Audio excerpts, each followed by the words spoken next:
বাংলা আমার, আমি বাঙালি, মহাকালের সন্তান। মুক্তিযুদ্ধের ইতিহাস আমার, পিতা শেখ মুজিবুর রহমান। ৩০ লক্ষ শহীদ আমার, চিরকালের শ্রদ্ধা। বাংলা ভাষায় কথা বলি, আমি মুক্তিযোদ্ধা। আমি ৩ নম্বর সেক্টর কমান্ডার শফিউল্লাহর আন্ডারে মুক্তিযুদ্ধ করেছি। আপনি যে বললেন যে দেশটা ধ্বংস করে ফেলছে, কেন বললেন? এটা বলছি সমন্বয়করা এখন দেখি ডিসিএস যত ডিসি এসপি তারা পোস্টিং দেয়। 9 বছর 7 বছর আগে যারা রিটায়ার্ড করছে তাদেরকে বাড়িতে ডাইরেক্ট সচিব বসাই দিতে 9 বছর আগে পুলিশ অফিসার রিটায়ার্ড করছে তারা না পুলিশ কমিশনার, তারা না ডিআইজি, তারা না বসাই দিতেছে টাকার বিনিময়ে। কোটি কোটি যেই ছেলেরা সমন্বয়করা ম্যাচে থাকতো, খাইতে পারতো না, ম্যাচ ভাড়া দিতে পারতো না, তারা আজকে 1000 জিপ চালা, আইফোন 4টা 5টা তাদের হাতে থাকে। এই সমন্বয়করা ঢাকা বাংলা এশিয়া মহাদেশের মধ্যে সবচেয়ে বড় বিদ্যাপীঠ ঢাকা বিশ্ববিদ্যালয়ের তারা জিন্নার পাকিস্তানি পতাকা উত্তোলন করে এবং জিন্নার মৃত্যুবার্ষিকী পালন করে। এর থেকে এই স্বাধীন বাংলাদেশে এর চেয়ে বড় দুঃখের কথা আর হইতে পারে না।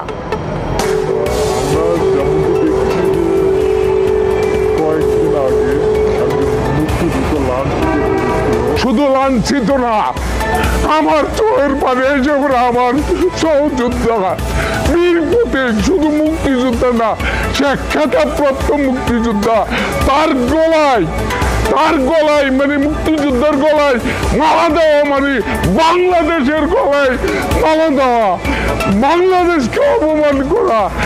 বীর প্রতীক আব্দুল হাই কানুর গলায় মালা দিয়া তার সারা এলাকায় ঘুরেছে এবং তার এলাকার থেকে উচ্ছেদ করেছে। আমরা মুক্তিযোদ্ধারা জীবিত থাকতে এটা মেনে নিতে পারি না। যখন অপকর্ম করেছে, মুক্তিযুদ্ধ হয়ে যখন লুটপাট করেছে, তখন আপনারা কোথায় ছিলেন?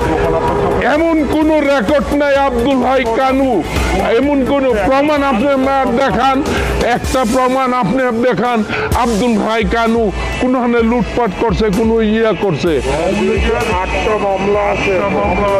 মামলা তো আমার কাছে এখন আছে 142 জনের মামলার তালিকা আছে। মামলা হয়েছে সিরাজগঞ্জ, ঢাকার 142 জনের আসামি, এই যে নকল উড়াই আনলাম। তৎকালীন সময়ে যুবলীগ নেতা তিনি কারাগারে উঠিয়েছিলেন।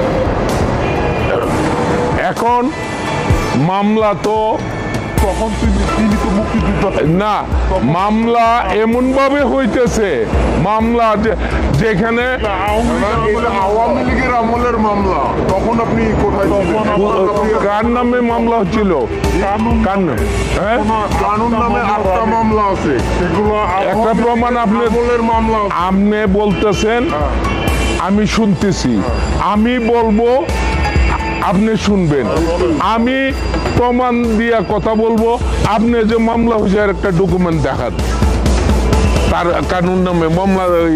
মুখে বললে তো হবে না, সারা বিশ্ব দেখতেছে, এই মিডিয়া সারা বিশ্ব দেখতেছে, সারা বিশ্ব দেখতেছে।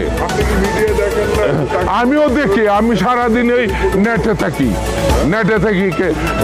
জনমানি কি বলে, প্রতিদিন কি বলে, ওই গোলাম মালা রনি কি বলে, কি বলে, সব আমি সারা রাত আমি তাজ্জুদ নামাজ পড়ি আর এগুলি দেখি আর চোখের পানি ফেলাই।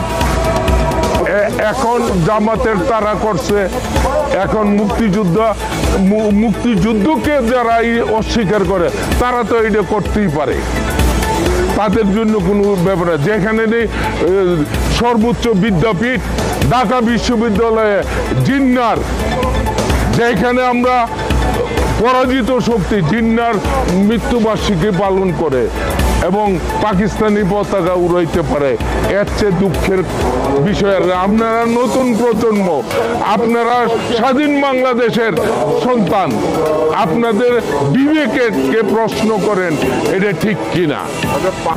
ইন্ডিয়া মুক্তিযুদ্ধের সময় আমাদের সর্বোচ্চ সহযোগী ছিল, আমাদের মুক্তিযোদ্ধারা থাকার জায়গা দিছে, 2 কোটি লোকরে খাওয়াইছে, আমাদের ট্রেনিং এর ব্যবস্থা করছে, অস্ত্রের ব্যবস্থা করছে এবং মুক্তিযুদ্ধে স্বাধীনতার জন্য তারা প্রায় 17,000 লোক তাদের সৈনিক মারা গেছে এই মুক্তিযুদ্ধ করতে যেয়ে।